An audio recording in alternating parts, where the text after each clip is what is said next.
Hi hello మామ. So ఈ video వచ్చేసి రీసెంట్గా ఐఫోన్ ఈఎంఐ కోసం సూసైడ్ చేసుకున్న ఆ మనిషి కోసం.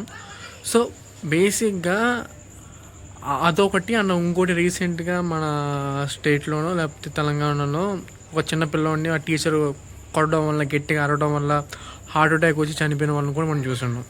సో బేసిక్గా ఇవన్నీ ఎందుకు జరుగుతున్నాయి అని మనం వస్తే కనుక మెయిన్ పేరెంటింగ్.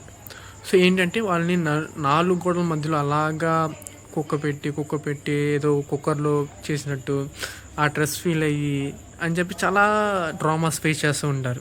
బేసిక్గా ఏదో హ్యూమన్కి చనిపోవాలి అనే థాట్ ఎప్పుడు వస్తుందంటే నేను బతుకుండడం వేస్ట్, నేను చూసేది ఇంకేం లేదు, చూడాల్సిన అవసరం నాకు లేదు అనే హోప్ క్రియేట్ అవ్వడం వల్ల.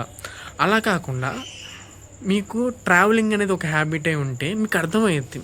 ఓకే, బయట నాకన్నా నేను రోజు తింటున్నాను, నాకు ఉండడానికి ఇల్లు ఉంది, కట్టుకోడానికి బట్టలు ఉన్నాయి, అన్నీ ఉన్నాయి, బట్ ఇవి లేని వాళ్ళు కూడా బయట ఉన్నారు, వాళ్ళు ఇంకా బతికే ఉన్నారు.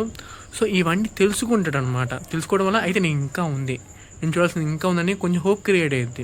బట్ అలా కాకుండా చాలామంది పేరెంట్స్ ఏం చేస్తారంటే అతి గారాబం వల్ల సో ఏం చేస్తున్నారంటే ఇంట్లోంచి బయటికి వెళ్ళనివ్వకుండా ఎంతసేపటికి వాడికి ఏం కావాలి నేను తీసుకొస్తా, నేనున్నా అని చెప్పేసి ఒక లేజినెస్ వాడికి ఇస్తూ సో వాడు అలాగా చెడగొడుతున్నారు అనమాట.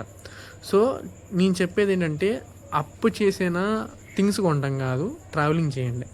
నిజంగా చెప్తున్నా, మీరు ట్రావెలింగ్ చేస్తే మీకు వే ఆఫ్ థాట్ కానీ థింకింగ్ కానీ ప్రతీదీ ఇంప్రూవ్ అయితే, ముఖ్యంగా మెచ్యూరిటీ.